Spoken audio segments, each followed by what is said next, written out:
نون والقلم وما يسطرون ما أنت بنعمة ربك بمجنون وإن لك لأجرا غير ممنون وإنك لعلى خلق عظيم فستبصر ويبصرون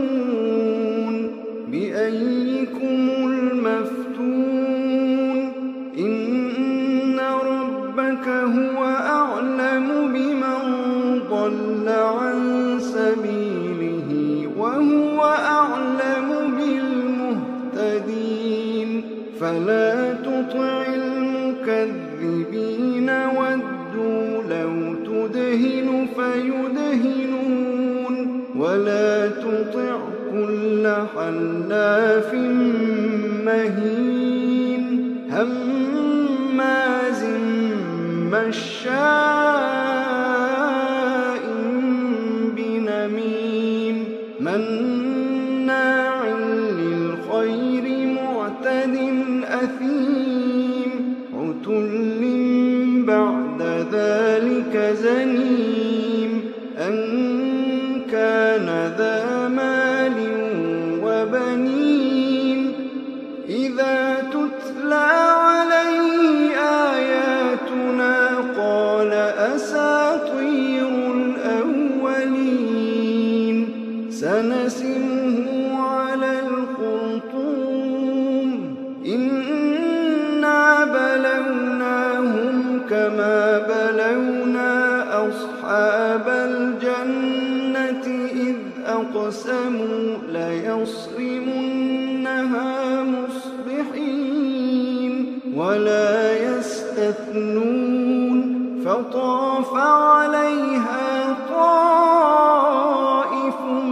من ربك وهم نائمون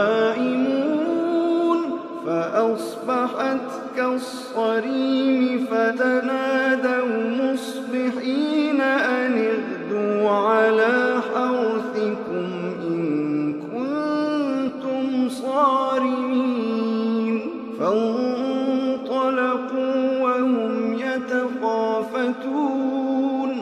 ألا يدخلنها اليوم عليكم مسكين وغدوا على حوض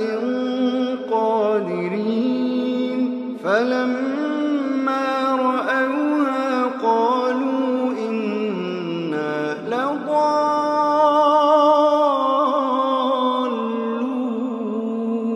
بل نحن محرومون قال أوسطهم ألم أقل لكم لولا تسبحون قالوا سبحان ربنا إنا كنا ظالمين فأقبل بعضهم على بعض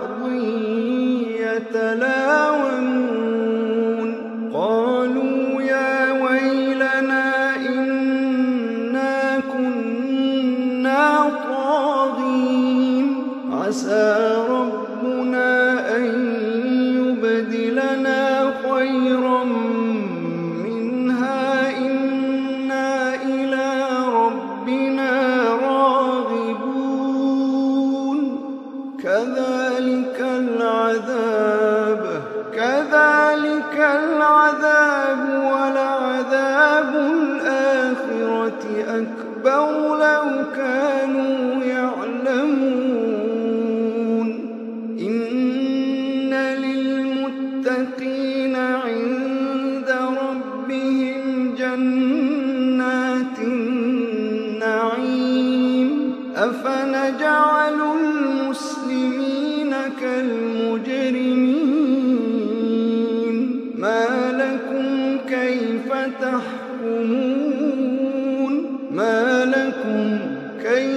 تحكمون أم لكم كتاب فيه تدرسون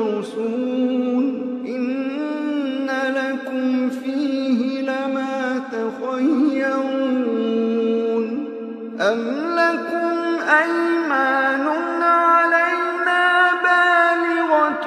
إلى يوم القيامة إن لكم لما تحكمون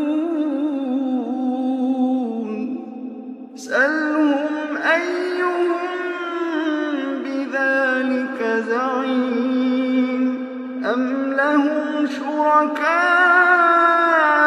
فليأتوا بشركائهم إن كانوا صادقين يوم يكشف عن ساق ويدعون إلى السجود فلا يستطيعون خاشعة أبصارهم ترهقهم ذلة وقد كانوا يدعون إلى السجود وهم سالمون فذرني ومن يكذب بهذا الحديث سنستدرجهم من حيث لا يعلمون وأملي لهم إن كيدي متين إن كيدي متين إن كيدي متين أم تسألهم أجرا فهم من مغرم مثقلون أم عندهم الغيب فهم يكتبون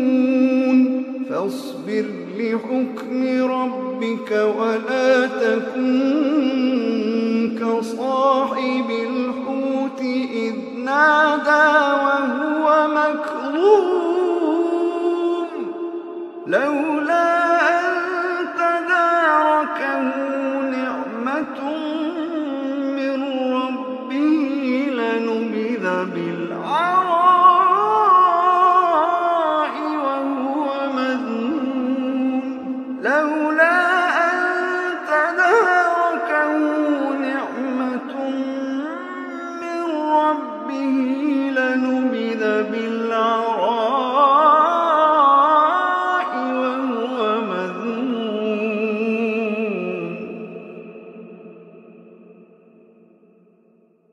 فاجتباه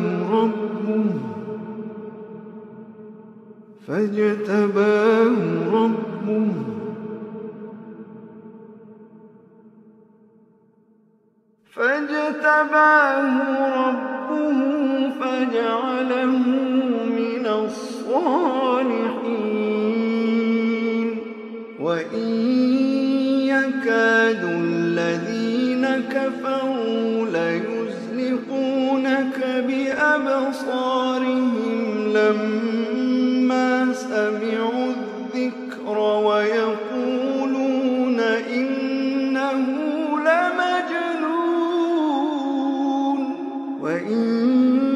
يكاد الذين كفروا ليزلقونك بأبصارهم لما سمعوا الذكر ويقولون إنه لمجنون ويقولون